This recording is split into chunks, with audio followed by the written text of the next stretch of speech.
Hello students, അക്കൗണ്ടൻസിയുടെ basic കാര്യങ്ങൾ പഠിച്ചു തുടങ്ങുമ്പോൾ നമ്മൾ ആദ്യം പഠിക്കേണ്ടത് അതിൻ്റെ ഡെഫിനിഷൻ ആണ് അല്ലേ. അക്കൗണ്ടൻസിയുടെ ഡെഫിനിഷൻ ആക്ച്വലി കൊമേഴ്സ് സ്റ്റുഡൻസ് അല്ലേ, +1 +2 കൊമേഴ്സ് സ്ട്രീം സെലക്ട് ചെയ്ത കുട്ടികളാണെങ്കിൽ ദേ ആർ റെഡി, അവർക്കറിയാം. ബട്ട് നോൺ കൊമേഴ്സ് സ്റ്റുഡൻസ് ഉണ്ടെങ്കിൽ അക്കൗണ്ടൻസിയുടെ ഡെഫിനിഷനിലേക്ക് നമ്മൾ പോവേണ്ടതുണ്ട്. അപ്പം അക്കൗണ്ടൻസിയുടെ ഡെഫിനിഷൻ നമ്മൾ ഡീറ്റെയിൽ ആയിട്ട് പഠിക്കാൻ പോവുകയാണ്. കഴിഞ്ഞ ക്ലാസ്സിൽ നമ്മൾ എന്ത് ചെയ്തു, അതിൻ്റെ ബേസിക് സ്ട്രക്ചറൊക്കെ പഠിച്ചിട്ടുണ്ടായിരുന്നു. ഇനി നമുക്ക് വേണ്ടത് അതിൻ്റെ ഡെഫിനിഷനാണ്. ഡെഫിനിഷനിലൂടെ നമുക്ക് എല്ലാ കാര്യവും ഡിസ്കസ് ചെയ്യാൻ സാധിക്കുന്നതാണ്. ഇനി അങ്ങോട്ടുള്ള കാര്യങ്ങളൊക്കെ ഡിസ്കസ് ചെയ്യാൻ സാധിക്കുകയും ചെയ്യും. സോ ഡെഫിനിഷൻ നൽകിയത് AICPA ആണ് അല്ലേ. AICPA എന്ന് പറയുമ്പോൾ American institute of certified public accountants ആണ്. അപ്പോൾ അവർ നടക്കുന്ന ഡെഫിനിഷനിലേക്ക് വരികയാണെങ്കിൽ ഇങ്ങനെയാണ്. എല്ലാവരും ഏത് ഉറക്കത്തും പറയുന്നതാണ് അക്കൗണ്ടൻസിയുടെ ഡെഫിനിഷൻ പഠിച്ചവരൊക്കെ. Accounting is an art of അല്ലേ, accounting is an art of recording, classifying and summarising in a significant manner. ഇവിടെ വരെ ഫസ്റ്റ് ലൈൻ പഠിച്ചു വെക്കുക. അതായത് നമ്മൾ കഴിഞ്ഞ ക്ലാസ് ഡിസ്കസ് ചെയ്യുന്ന ഒരു ഫിനാൻഷ്യൽ ട്രാൻസാക്ഷൻ നടന്നു കഴിഞ്ഞാൽ, ഒരു ഇക്കണോമിക് ഇവന്റ് നടന്നു കഴിഞ്ഞാൽ അക്കൗണ്ടന്റിന്റെ ഫസ്റ്റ് ജോലി എന്ന് പറയുന്നത് അത് റെക്കോർഡ് ചെയ്യുക, പിന്നീട് അതിനെ ക്ലാസിഫിക്കേഷൻ നടത്തി വെക്കുക, അതിനുശേഷം ഇയർ എൻഡിൽ സമ്മറൈസ് ചെയ്യുക അല്ലേ. ഇങ്ങനെ സമ്മറൈസ് ചെയ്യുമ്പോൾ ഫേമിന്റെ റിസൾട്ട് കൂടി കണ്ടുപിടിക്കാൻ സാധിക്കും. So it is compulsory, that is ആ ഒരു ഡെഫിനിഷനിൽ തന്നെ നമുക്ക് ആ ലൈൻ, ആ ഫസ്റ്റ് ലൈൻ തന്നെ കിട്ടുന്നുണ്ട്. Accounting is an art of recording, classifying and summarising in a significant manner and in terms of money. Everything in terms of money. What is the definition? What is the meaning? Everything in terms of money.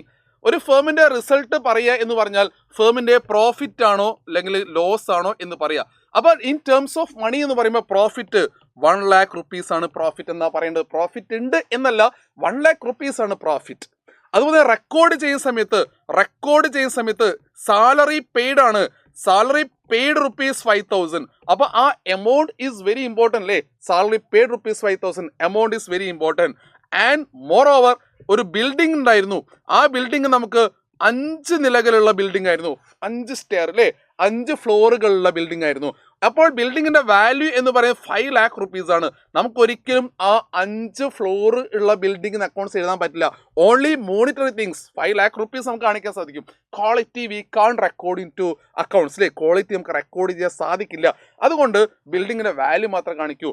So in terms of money is very very important. In terms of transaction and events which are in part at least of a financial character. ഇത് detail ആയിട്ട് പറഞ്ഞേ ഉള്ളൂ. Financial character, transactions and events, നമ്മൾ നടക്കുന്ന ഫേമിൻ്റെ നടക്കുന്ന transactions, events at least of A financial സാമ്പത്തിക സ്വഭാവമുള്ളതായിരിക്കണം അല്ലേ. അപ്പോൾ അതിനെ മാത്രമേ നമ്മൾ റെക്കോർഡ് ചെയ്യുന്നുള്ളൂ, അത് നമ്മൾ പഠിച്ചതാണ്.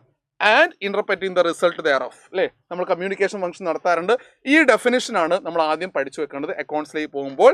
അതായത് accounting is an art of recording, classifying and summarizing in a significant manner and in terms of money transaction and events which are in part at least of a financial character and interpreting the result thereof. മക്കളെ okay ആണല്ലോ.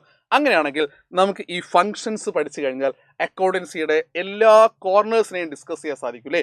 Theory ആയിട്ട് നമുക്ക് ഈ functions പഠിച്ചു കഴിഞ്ഞാൽ അക്കൗണ്ട്സിന്റെ എല്ലാ കോർണേഴ്സും അല്ലേ. ഈ ഫംഗ്ഷൻ കഴിഞ്ഞ് നമ്മൾ നേരെ പോകുക അക്കൗണ്ടിങ് ടേമിലേക്കാണ്. ആ ടേം പഠിച്ചു കഴിഞ്ഞാൽ നമുക്ക് ജേർണലൈസിങ് പ്രോസസ്, അതായത് ഫസ്റ്റ് റെക്കോർഡിംഗ് ആണ്, ആ റെക്കോർഡിംഗ് പ്രോസസ്സിലേക്ക് നമുക്ക് പോകാൻ സാധിക്കുകയും ചെയ്യും. It is very very very important functions of accounting. C identifying the financial data, the first one, and the second one recording, third one classification, summarising, analyzing and communication. Okay, we can explain.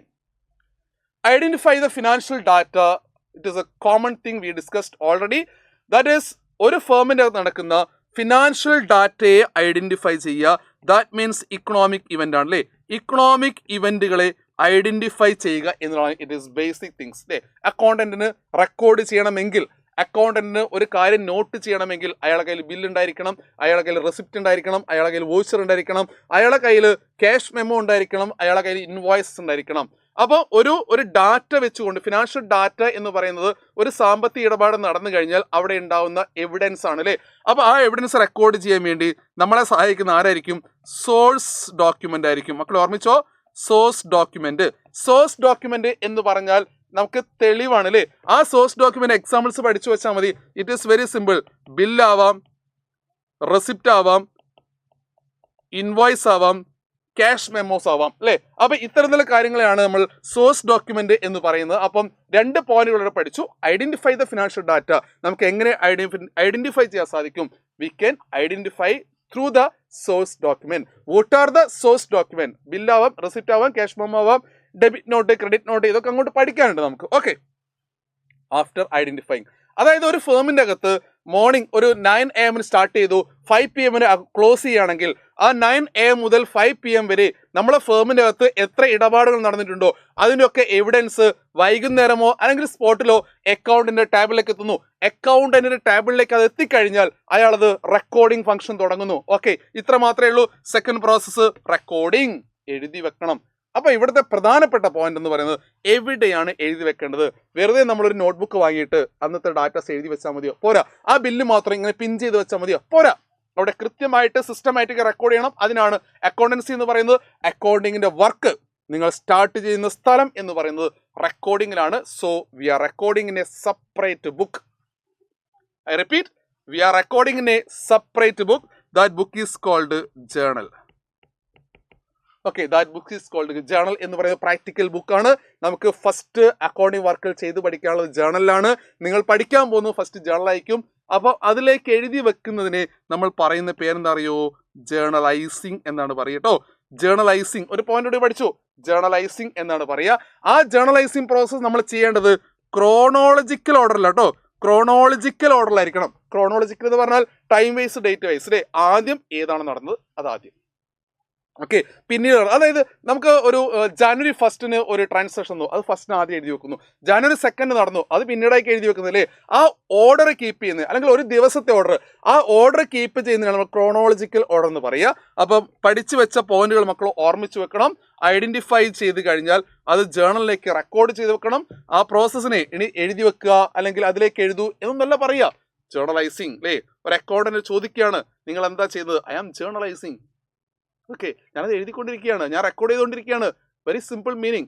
അപ്പൊ ഏത് ഓർഡറിലാണ് എഴുതിക്കൊണ്ടിരിക്കുന്നത്? I am recording in chronological order right no.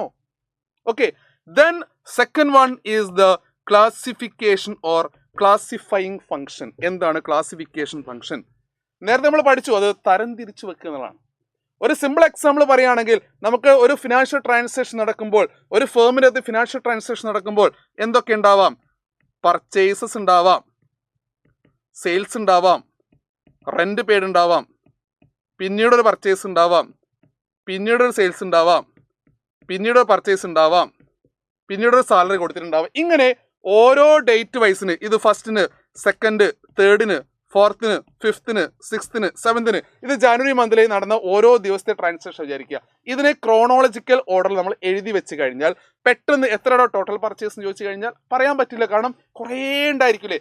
എത്രയാണ് cash balance ചോദിച്ചാൽ പറയാൻ പറ്റില്ല. അപ്പം നമ്മൾ എന്ത് ചെയ്യുന്നു? ഒരു ക്ലാസിഫിക്കേഷൻ ഫംഗ്ഷൻ നടത്തും. ക്ലാസിഫിക്കേഷൻ എന്ന് പറഞ്ഞാൽ സിമിലർ ആയിട്ട് കിടക്കുന്നതിന് ഒരു മാറ്റി വെക്കുക. ഫോർ എക്സാമ്പിൾ, നമുക്കിന്ന് പർച്ചേസിന് പിടിക്കണം.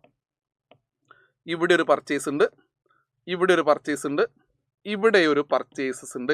ഈ 3 പർച്ചേസിനെ ഒരുമിച്ച് നമ്മൾ ഒരു സ്ഥലത്തേക്ക് മാറ്റിയിട്ട് ഇതിന് ടോട്ടൽ എമൗണ്ട് ഇവിടെ എഴുതും. അതിനെ അക്കൗണ്ട് എന്നാണ് പറയുക. പർച്ചേസ് അക്കൗണ്ട് നോക്കുമ്പോൾ ഇത്ര രൂപയുണ്ട്. മൊത്തം സിമിലർ ആയിട്ട് കിടക്കുന്ന ഐറ്റത്തിനെ ഒരു സ്ഥലത്തേക്ക് മാറ്റി വെക്കുന്നു. It is best example. നമ്മൾ വീട്ടിലേക്ക് വെജിറ്റബിൾസ് ഒക്കെ പർച്ചേസ് ചെയ്യുന്ന സമയത്ത് നമ്മൾ വെജിറ്റബിൾ ഷോപ്പിൽ പോകുന്നു, നമ്മളെല്ലാം കൂടെ പർച്ചേസ്, ഒരു 10 ഐറ്റം ഉണ്ടോ അല്ലേ, ആ 10 ഐറ്റം ഒരുമിച്ച് ഒരു കെട്ടിയിട്ടായിരിക്കും നമ്മൾ വീട്ടിലേക്ക് കൊണ്ടുവരും അല്ലേ. പക്ഷെ നമ്മൾ വീട്ടിൽ അങ്ങനെയാണോ സ്റ്റോക്ക് ചെയ്യുക? അല്ല, ഓരോന്നിനും മാറ്റി വെക്കും അല്ലേ. ടൊമാറ്റോ ഒരു സൈഡിലേക്ക് മാറ്റി വെക്കും, ഒനിയൻ ഒരു സൈഡിലേക്ക് മാറ്റി വെക്കും. അപ്പം നമുക്കറിയാം, വീട്ടിലെ അമ്മമാർക്കറിയാം എന്താണ് ഇതിന്റെ ക്വാണ്ടിറ്റി കുറഞ്ഞുകൊണ്ടിരിക്കണേ, വേഗം വാങ്ങണം എന്ന് പറയാൻ പറ്റും. അതുപോലെ തന്നെ ക്യാഷിനെ കുറിച്ച് അറിയണമെങ്കിൽ ക്യാഷ് അക്കൗണ്ട്, പർച്ചേസിനെ കുറിച്ച് അറിയണമെങ്കിൽ പർച്ചേസ് അക്കൗണ്ട്, സെയിൽസിനെ കുറിച്ച് അറിയണമെങ്കിൽ സെയിൽസ് അക്കൗണ്ട്. അതിനെയാണ് ക്ലാസിഫിക്കേഷൻ ഫംഗ്ഷൻ എന്ന് പറയുക.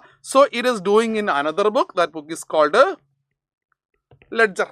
ലെഡ്ജർ എന്ന് പറഞ്ഞാൽ അക്കൗണ്ട് ആണ്. Okay, that book is called ledger. Okay അല്ലേ? ഓക്കെ അല്ലേ? ഇനി അങ്ങനെ റെക്കോർഡ് ചെയ്തു, ക്ലാസിഫിക്കേഷൻ നടത്തി. ഈ പ്രോസസ്സ് സാർ നേരത്തെ പറഞ്ഞു, ഈ പ്രോസസ്സ് ഇങ്ങനെ നടന്നുകൊണ്ടേയിരിക്കും. ഫോർ എക്സാമ്പിൾ, നമ്മൾ April 1 സ്റ്റാർട്ട് ചെയ്തു, നെക്സ്റ്റ് ഇയറിൽ March 31 അക്കൗണ്ട്സ് ക്ലോസ് ചെയ്യണം. അതിൻ്റെ ഇടയിൽ ഈ റെക്കോർഡിങ്ങും ക്ലാസിഫിക്കേഷനും ഇങ്ങനെ നടന്നുകൊണ്ടേയിരിക്കും. അങ്ങനെ ലാസ്റ്റ് നമ്മൾ എന്ത് ചെയ്യുന്നു? ഇതിനൊക്കെ ബാലൻസ് ചെയ്ത് സമ്മറൈസ് ചെയ്യുന്നു അല്ലേ. സമ്മറൈസ് എന്ന് പറഞ്ഞാൽ find out the result of the firm and financial position of the firm. അങ്ങനെ നമുക്ക് എന്താ അറിയണം? നമ്മൾ റെക്കോർഡ് മാത്രം മതിയോ? ലെഡ്ജർ മാത്രം മതിയോ? പോരാ, നമ്മൾ അതിന്റെ റിസൾട്ട് അറിയണം. ഫേമിന്റെ റിസൾട്ട് അറിയണം അല്ലേ. എത്രത്തോളം ലാഭമുണ്ട്, എത്രത്തോളം നഷ്ടമുണ്ട്. അതിനെയാണ് സമ്മറൈസിങ് പ്രോസസ് എന്ന് പറയുന്നത്. നെക്സ്റ്റ് നമ്മൾ പോകേണ്ടത്, റിസൾട്ട് എല്ലാം കണ്ടുപിടിച്ച് കഴിഞ്ഞാൽ മേ ബി കഴിഞ്ഞ വർഷത്തേക്കാട്ട് റിസൾട്ട് കൂടുതലായിരിക്കാം, പ്രോഫിറ്റ് കൂടുതലായിരിക്കാം, അല്ലെങ്കിൽ കഴിഞ്ഞ വർഷത്തേക്കാട്ടും പ്രോഫിറ്റ് കുറവായിരിക്കും. ഇതൊക്കെ നമ്മൾ അനലൈസ് ചെയ്യും, വിലയിരുത്തും. അതും ഒരു അക്കൗണ്ടിങ്ങിന്റെ ഭാഗമാണ്, മാനേജ്മെന്റ് അക്കൗണ്ടിന്റെ ഭാഗമാണ്, നമുക്ക് പഠിക്കാനുണ്ട് കേട്ടോ. അപ്പൊ നമുക്ക് ക്യാഷ് എന്തുകൊണ്ട് കുറഞ്ഞു, പർച്ചേസ് എന്തുകൊണ്ട് കൂടി, അല്ലെങ്കിൽ എക്സ്പെൻസ് എന്തുകൊണ്ട് കൂടി, ഏതൊക്കെയുള്ള ഒരു അനാലിസിസ് നമുക്ക് നടത്താൻ സാധിക്കും. ആ അനാലിസിസ് നടത്തുന്നതിന് നമുക്ക് ഇത്രയും വർക്കുകൾ, അക്കൗണ്ടിങ് വർക്കുകൾ വേണം. ആ അക്കൗണ്ടിങ് വർക്കുകൾ ചെയ്ത് കഴിഞ്ഞാൽ നമ്മളൊരു അനാലിസിസ് നടത്തും. ആ അനാലിസിസ് നടത്തി കഴിഞ്ഞാൽ ലാസ്റ്റ് നമ്മൾ ചെയ്യുക ഇത് കമ്മ്യൂണിക്കേഷനാണ്. നമ്മൾ ചെയ്ത അക്കൗണ്ടിങ് പ്രൊസീജിയർ നമ്മൾ ആർക്ക് കൊടുക്കണം? കമ്മ്യൂണിക്കേറ്റ് ചെയ്യണം. നമ്മളെ യൂസേഴ്സിന് കൊടുക്കണം, ഇൻട്രസ്റ്റഡ് പാർട്ടീസിന് കൊടുക്കണം. അതായത് മാനേജേഴ്സിന് കൊടുക്കേണ്ടി വരും, അതുപോലെ തന്നെ ഫസ്റ്റ് നമ്മൾ ഓണേഴ്സിന് കൊടുക്കേണ്ടി വരും, മാനേജേഴ്സിന് കൊടുക്കേണ്ടി വരും, ബാങ്കേഴ്സ് ചോദിച്ചാൽ കൊടുക്കേണ്ടി വരും, എംപ്ലോയീസിന് കൊടുക്കേണ്ടി വരും. അങ്ങനെ നമ്മുടെ അക്കൗണ്ടിങ് വർക്കുകൾ കമ്മ്യൂണിക്കേറ്റ് ചെയ്യണം. ഓക്കെ, ഇതാണ് അക്കൗണ്ടിങ്ങിൻ്റെ ഒരു പ്രോസസ്സ്. ഓക്കെ, ഇതാണ് അക്കൗണ്ടിങ്ങിൻ്റെ പ്രോസസ്സ്. അപ്പോൾ ഈ ക്ലാസ് കഴിഞ്ഞാൽ പിന്നെ നമ്മൾ അടുത്ത ക്ലാസ് ചെയ്യാൻ പോകുന്നത് എന്താ അറിയോ? ഫസ്റ്റ് നിങ്ങൾ പഠിച്ചെന്താ? റെക്കോർഡിംഗില് എങ്ങനെ റെക്കോർഡ് ചെയ്യണം പഠിക്കണം. ജേർണലൈസിങ് പ്രോസസ് ആണ് അടുത്ത ക്ലാസ് നമ്മൾ പഠിക്കാൻ പോകുന്നത്. അവിടെ നിന്ന് മുതൽ നമുക്ക് അക്കൗണ്ടൻസി സ്റ്റാർട്ട് ചെയ്യും. So see you there.